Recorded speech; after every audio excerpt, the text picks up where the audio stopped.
Maaf ya, bukan bermaksud, untuk ingin merubah lirik gitu ya. Selamat pagi, saya ikut nimbrung mumpung Mbak Dewi Persik membuat konten minta maaf di akunnya beliau ini. Mbak Dewi Persik, sebetulnya sampean nggak perlu minta maaf.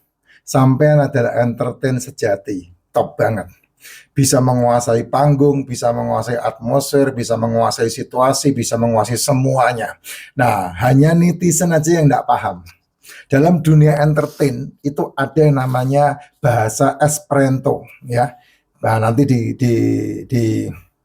dicari di Google deh apa itu bahasa Esperanto. Jadi konsep nyanyi, konsep drama, konsep dialog, konsep monolog, konsep situasi berbicara, saya sering dipanggil untuk memotivasi perusahaan-perusahaan. Esperanto ini seringkali saya lakukan dari bahasa-bahasa yang saya kurang mudeng, kurang paham, tapi bisa di-spill ketika saya ada di panggung dan tidak ada informasi. Nah, tadi udah disebutkan juga masalah prompter ya. Prompter itu kan penuntun. Pak Prabowo itu kalau pidato ada prompter. Pak Jokowi itu kalau pidato pasti ada prompter. Nah, kalau di dalam acara-acara entertain pasti ada prompter ya. Nah, seringkali pengaruh sinyal, pengaruh wifi, pengaruh apa itu mempengaruhi sehingga ketika orang lupa ya kalau kayak kita nggak profesional bisa nengok liatin liatin syairnya ya atau nyontek di handphone ya. Tapi kalau kayak Mbak Dewi Persik kan nggak mungkin pegang handphone terus ngeliatin teksnya kan nggak mungkin. Nah, dia membutuhkan keahlian yang namanya Esperanto itu ya. Ya kayak saya menyebut Esperanto itu. Nah, kamu bisa Google bener nggak namanya Esperanto. Mungkin ucapan saya salah, tapi karena saya paham itu, makanya saya bilang Esperanto. Kamu cek di Google, Jess. Jadi Mbak Dewi Persik nggak salah. Hanya permasalahannya adalah bahasanya yang nyanyiannya yang salah, liriknya yang salah. Tapi hebat beliau tahu persis yang namanya Esperanto. Jadi mengucapkan kalimat, mengucapkan kata, mengucapkan suara yang mendekati lirik aslinya tapi bukan liriknya.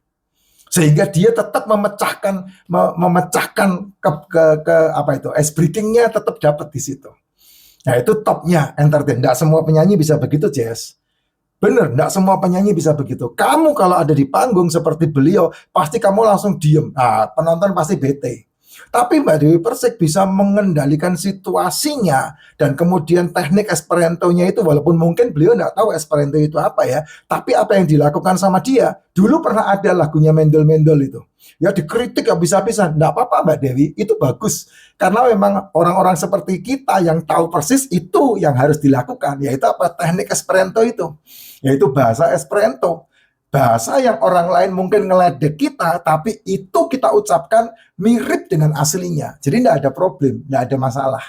Itu oke banget dalam dunia entertain, dalam dunia public speaking, dalam dunia motivasi, dalam dunia dialog, monolog, dalam dunia syair, dalam dunia pokoknya apapun yang berhubungan dengan entertain itu ada satu bahasa namanya Esperanto itu sehingga kamu tidak perlu tahu banyak, nggak perlu tahu aslinya, tapi kalimat yang diucapkan itu akan merangkum arti dari semua kalimat yang orang lain pahami. Nah, itulah topnya Esperanto. Mbak Dewi, lanjutkan terus entertainmu, karena tidak ada seorang pun yang bisa jadi seperti kamu. Kamu adalah kamu seperti yang sekarang ini terjadi. Tapi saya senang beliau membuat konten minta maaf karena dia terangkan ya apanya yang menjadi masalah prompternya, wifi-nya, yaitu semuanya lah yang terjadi di dalam dunia entertain.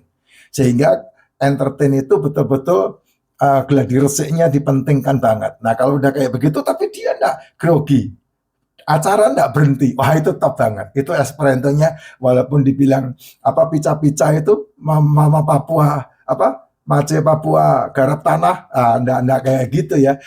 Walaupun bahasa aslinya kan enggak kayak begitu banget, tapi apa yang dikerjakan sama Mbak Dewi Persik ini just banget. Lanjutkan Mbak Dewi, saya mendukung. Inilah aslinya dunia entertain. Karena kalau kamu yang kritik ada di panggung seperti Mbak Dewi Persik, saya tidak yakin kamu bisa melakukan kehebatan seperti beliau. Sukses selalu.